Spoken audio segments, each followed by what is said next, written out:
Hello, my name is Thorsten Opper. I'm a curator in the Department of Greece and Rome here at the British Museum and curator of the Nero show. And I'm Francesca Bologna, and I'm the project curator of this show. I'm very happy to welcome you to this exhibition, Nero, the Man Behind the Myth, supported by BP. Nero is the most infamous Roman emperor, the last of the Julio-Claudians, and to these days, his name is connected with cruelty, excesses, matricide, murder, the great fire of Rome. But actually, how much of these are lies? And how can we tell fact from fiction? As Francesca said, all we think we know about Nero is based on a very narrow range of ancient sources. And they were all written by elite authors hostile to Nero. We see an expression of this here in the exhibition prequel in the foyer. There's an object from the Musei Capitolini in Rome that's very famous now again because it's linked to the Wikipedia entry on Nero. And if you look closely, you see that only a very small part of the face is actually ancient. The rest is a brilliant restoration, technically highly accomplished, done in the late 17th century, and extremely well researched. He's really the cruel tyrant. He looks mean and exactly how you expect. And this is an interpretation of the literary source record. There are about 220 objects from all over the Roman Empire, including many new finds. And they give us different information. They're the voices of those who didn't write the literary sources. They help us to balance a lot of that record. We know that after his death, Nero was still very popular. The common people put flowers on his grave. There were impostors in the east of the empire pretending to be Nero and gathering a mass following. So there is a contrast between that and what the sources tell us. And that's really what the exhibition is all about, to find out more about the real or different Nero and the first century and what happened in Roman society during Nero's reign. We're now in the first section of the exhibition, the introduction, and one of our early decisions was to tell Nero's story, as it were, in real time, from the beginning to the end. Nothing was predetermined. There were always different outcomes possible. And beside me here is the first image we have of Nero. And it defies your expectations already. You remember the monster Nero we saw earlier in the prequel, and here's a little innocent boy. Even the statue is very small. We put him very low on the ground. Most visitors will tower over him. We can date that statue, which is now in the Louvre in Paris, probably comes from Rome or near Rome. We can date that statue fairly closely. It shows Nero as a 12 or 13-year-old boy. His mother, Agrippina, had just married the reigning emperor Claudius in 49. That is the first opportunity when his images were introduced to the public. And a year later, in AD 50, he was adopted as Claudius's successor and heir. Nero was born in December AD 37 as Lucius Domitius Ahenobarbus into a family closely related to the family of Augustus, the first emperor. If you look at this statue of Nero the young boy, and these are the only statues, complete statues that have survived, you can get a sense of how the Roman public may have perceived him as a young prince. You could project all manner of expectations onto such a figure, and you can clearly see how powerful court factions might have thought they could dominate this young prince, use him as a puppet. Real history unfolded in quite a different way, as we will see.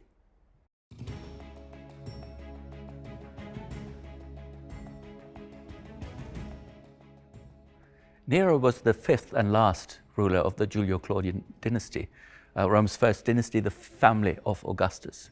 Augustus had won a brutal civil war about 80 years before Nero came to power. And he then introduced a completely new political system, the so-called Principate, the first man rule. The pretense was that he really had only restored the old republic, but in reality, the Principate was a monarchy in disguise. And that led to decades of conflict between the Senate that continued to exist and the imperial family. It was a constantly evolving compromise and improvisation. There were no clear rules, especially no clear rules for the succession. Every succession was troubled. Every transfer of power was challenged. This is the kind of background to Nero's reign. Roman society had undergone profound changes. The empire had hugely expanded during the Republic and during Augustus's rule. There were lots of new people that had to be accommodated and integrated. There were wealthy leading provincials that wanted to say in the Senate in Rome, and they started entering the Senate under Claudius. There were former slaves who became extremely wealthy and wanted to express their status as well. And the social aspiration among these people came up against status anxiety among the established elite. And these conflicts came to the fore during Nero's reign and ultimately led to the civil war that followed his death. Behind me, you see members of this ruling family, all the emperors and some of their wives and princesses. These are the main players. As I said, every transition was troubled. Augustus died aged 76. His successor, Tiberius, was challenged by a military mutiny. The successor, Caligula, was assassinated. Claudius faced assassination attempts. So Nero took over at a really critical and difficult time. These are only the big figures. We're in the position of a Roman audience. These statues come from all over Italy, now in different museums throughout Europe. But in Roman public buildings, you would have encountered the imperial family in similar ways. But I love one object here in the first section in particular, and it's an altar that at the bottom has a crowd scene. There you see the common people, the ones that don't usually make it into the visual record, in their short work tunics and with their families petitioning some official. The common people are what this exhibition is really all about. The emperors, by definition, were their champions, the champions of the plebs. And that led to conflict with the Senate or the senatorial elite as well. Now, Augustus didn't have a son of his own, which in the patriarchal Roman society was a problem. The succession, therefore, from Augustus went through the female line, his daughter Julia, his sister Octavia, and his wife Livia. So women of the ruling dynasty became extremely prominent and influential. And in the context of Roman society that was so patriarchal, that also led to conflict, as we will see later in the exhibition.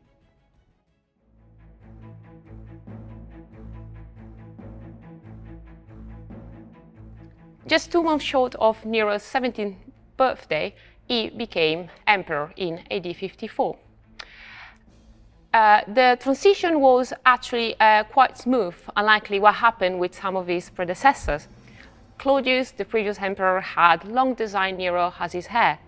He adopted him, he granted him public honors, he even had him marry his daughter, Claudia Octavia. Nero could count on the support of the Senate and of the Praetorian Guard, an elite military unit stationed in Italy. Among his advisors were Afranius Burrus, the commander of said Praetorian Guard, as well as the famous philosopher Seneca, who used to be his tutor. Agrippina, his mother, had gained incredible preeminence under Claudius and continued to play an important role at the beginning of Nero's reign as well. As we will see, things will soon change.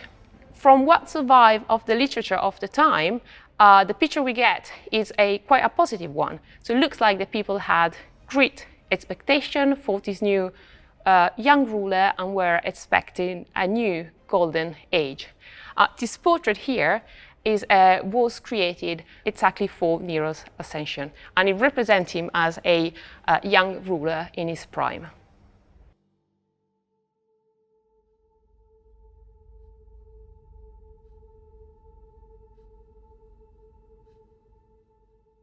This is one of my favorite sections here in the exhibition, simply because of the range of material displayed. It's about war and diplomacy, aspects we don't often associate it with Nero's reign. It's much more about Nero the artist in the common perception. But this was really crucial, and it takes us to different ends of the empire. The action takes place at the border to the Parthian Empire, Rome's great rival in the east, in Greater Iran, and in the northwest, Britain, where the Buddhica Rebellion is really the key element of Nero's reign. Some of the finds here come from rescue excavations in very recent years. So we have things found in Colchester in 2014. We have writing tablets found in the city of London in excavations between 2009 and 13. And the latest find in the exhibition is a lead pick from Wales that was discovered only in 2019. So a great range of really different objects. Now, Nero inherited a lot of conflict from his predecessor Claudius, especially with the Parthians. It was a conflict about Armenia. Armenia, a buffer state in the Caucasus between the Roman Empire and the Parthian Empire. There was warfare, first victories, then setbacks, and finally a diplomatic solution, whereby Nero accepted a Parthian candidate for the Armenian throne, but crowned him officially in Rome. It was a huge PR triumph, and we'll pick up on that later in the exhibition. But the other great element is the Buddhica Rebellion. Britain had only been conquered 11 years before Nero became emperor under Claudius, partially conquered. The province was pretty wild still. There was a small part of the province in the southeast just handed over to civilian administration, and then a military frontier with a resource-rich tribal belt beyond. It's really the greed of the Roman administration that caused much of the conflict and the actual Boudica rebellion afterwards. Britain wasn't settled yet. It wasn't quite as regulated. Even the sources tell us a lot about military contractors, soldiers, tax farmers exploiting the locals. And this really gives us important evidence that shows us the ugly side of Roman imperialism. It's a really important corrective to the other main official story. Behind me is really a stunning object. It's a set of slave chains, gang chains, from the National Museum of Wales in Cardiff. It was found, probably dedicated in antiquity, on Anglesey, which was an important centre of the Druids in Britain. The context isn't quite clear, but that is revealing in its own right. It may have been used to chain up a gang of criminals or prisoners, slaves, even Roman prisoners of war. And the fact that we don't know tells us a lot about life in Britain at the time. Very fierce rebellion under Boudica. The nucleus of the Roman province was destroyed.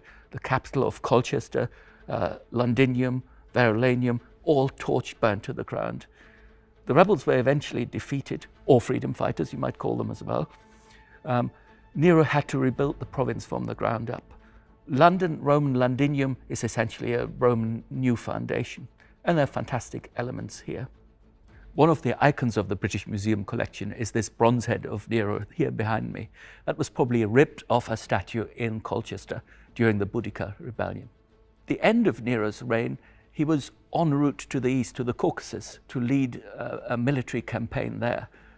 It never happened, but it would have changed our perception of him considerably. One thing we have to do always is to reconstruct Nero's statues, and they tended to show him as a leading magistrate or a military commander-in-chief. So again, a very different picture of Nero that was put out during his lifetime.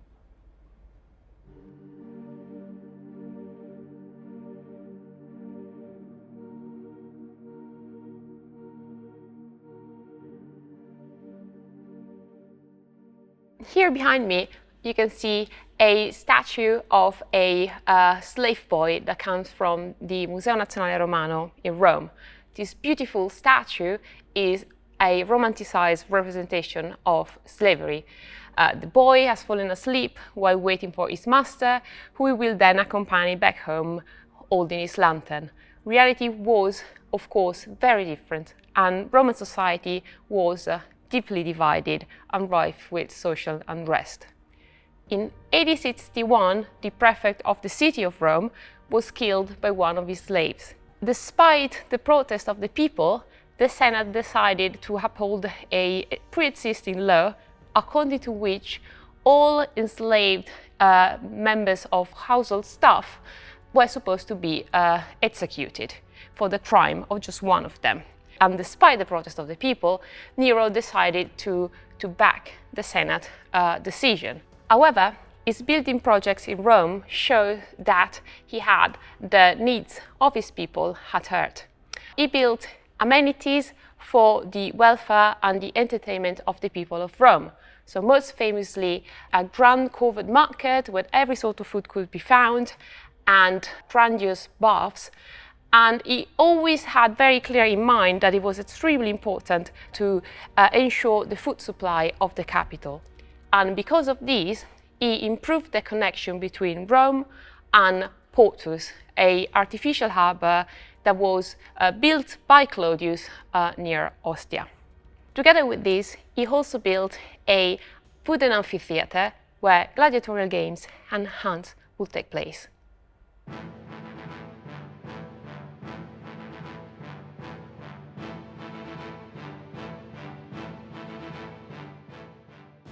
Games, or ludi in Latin, were extremely important in Roman culture. Gladiatorial combat, chariot racing, theatrical performances, they were all extremely popular.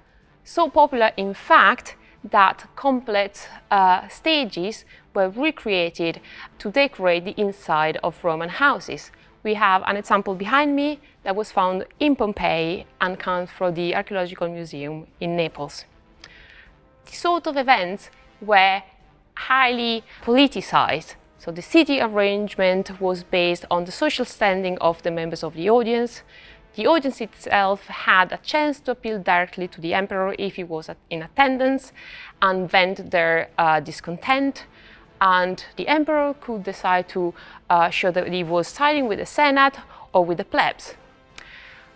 Nero famously was the first emperor to appear on stage. This was described by ancient hostile sources as a scandalous and senseless act caused by Nero's misguided sense of his artistic skills. But if we consider all these, it becomes quite clear that Nero decided to take the stage in order to steer the political discourse.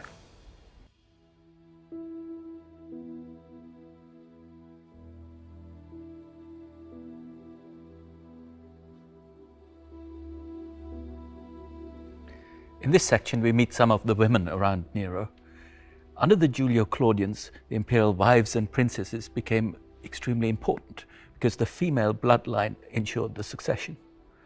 Looming behind me is a wonderful statue of Nero's mother, Agrippina.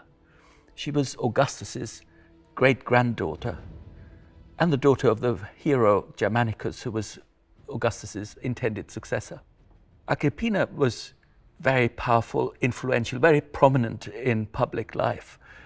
Statues like this one, which shimmers like bronze, although it's carved from a rare exotic Egyptian hardstone, were set up all over Rome and the empire. And they really made clear to the public what an influential position she held in public life. She, like Nero, her son, provided a lifeline for Claudius in terms of stabilizing his own rule. Getting back as close as you could to Augustus, the founder of the dynasty, was crucial. And Agrippina was a key element in that. Roman girls were married, especially of that social class, aged 14, 15, half children still. And they were treated as such. So when these women became influential, that was resented by many in the elite. And the literary sources, almost without exception, vilify these women, accuse them of incest and adultery and so on. But most of these were trumped up, politically motivated charges. Agrippina herself had been banished by her brother Caligula for a while and was then recalled under Claudius.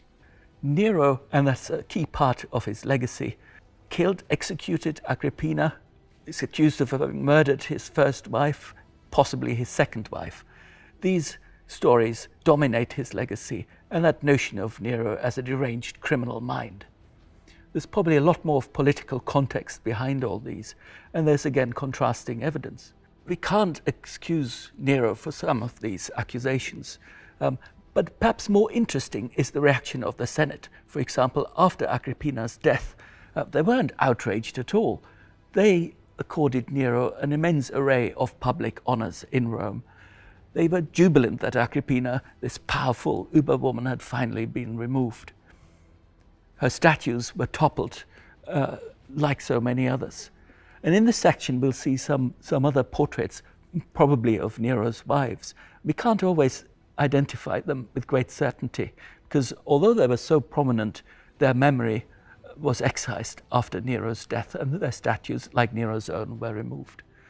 There's one particularly touching sculpture here in this section, and that's a statue of a young girl, probably reflecting her premature death.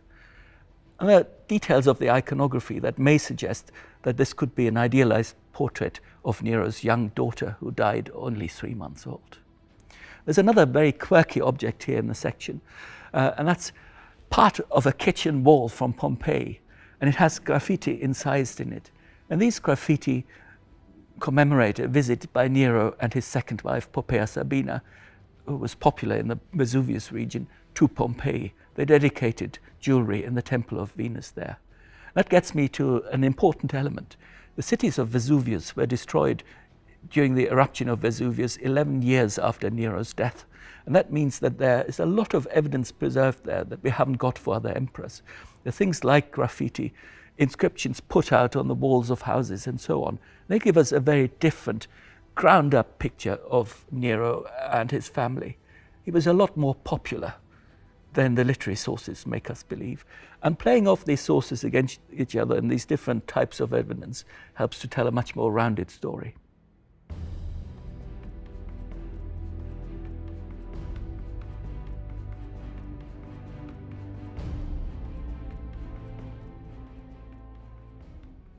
To us, the defining moment of Nero's reign is the Great Fire of Rome. It started on the night of the 18th of July in AD 64, lasted for 9 days, and it destroyed 3 of the 14 districts in which the city of Rome was divided, and it heavily affected 7 more.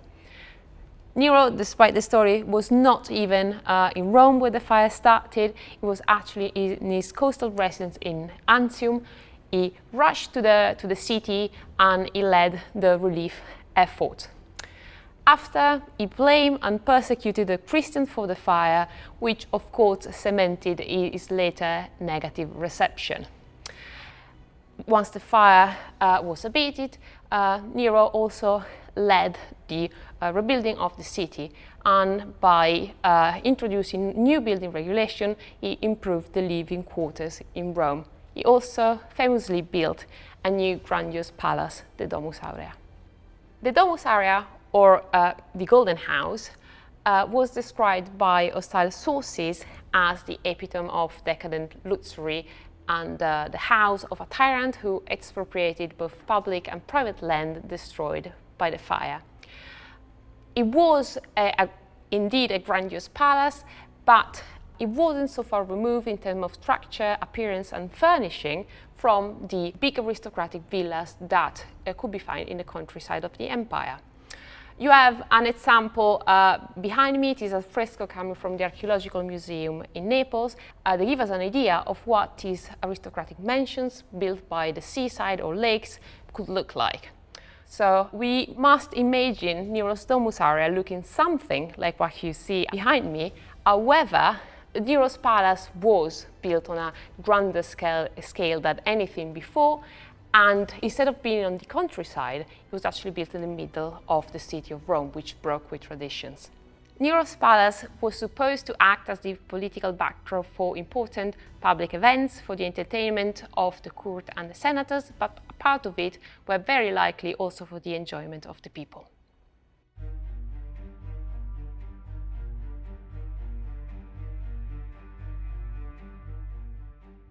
One such public event was the visit of the Persian royal delegation in Rome in AD 66. This was Nero's golden day when Tiridates was supposed to travel all the way to Rome to be crowned king of Armenia by Nero himself. This happened in the Forum at the presence of the people of Rome, and then celebration continued in the theatre of Pompeii. Here behind me you have the gravestone of Alcimus, a stage worker in the theatre of Pompeii, which might have been there and helped with the preparation of the theatre. After Tiridates' coronation, Nero traveled to Greece. Ancient sources tell us that he only did so because he wanted to take part in all the games and festivals in the region. However, this was probably the first step of Nero's tour of the East.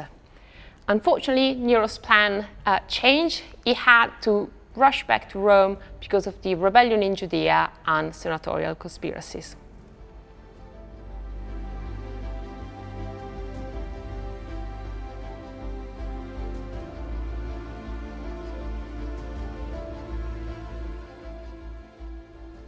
In the end, Nero was abandoned by most of his followers and forced to commit suicide in a small villa outside Rome. He was only surrounded by his wet nurses and freedmen And in the last section of the exhibition, there's some monuments that give us their names and details. There followed a year of savage civil war, the so-called Year of Four Emperors, when different usurpers fought it out throughout Italy. And we have some touching objects from these battlefields. The final object in the exhibition is right behind me. It's a portrait of Vespasian, the first emperor of the Flavian dynasty that followed Nero. And it's an interesting object because originally this was a portrait of Nero himself, and it was then changed, altered, recarved into a portrait of Vespasian. And that's what happened to most of Nero's legacy. His monuments disappeared, his name was erased from inscriptions, his portrait statues were dismantled, destroyed, reused. There's very little that survived this process of editing and destruction. But we know from the literary sources that there were various usurpers for many decades still that attracted a massed following and kept Nero's memory alive among the common people.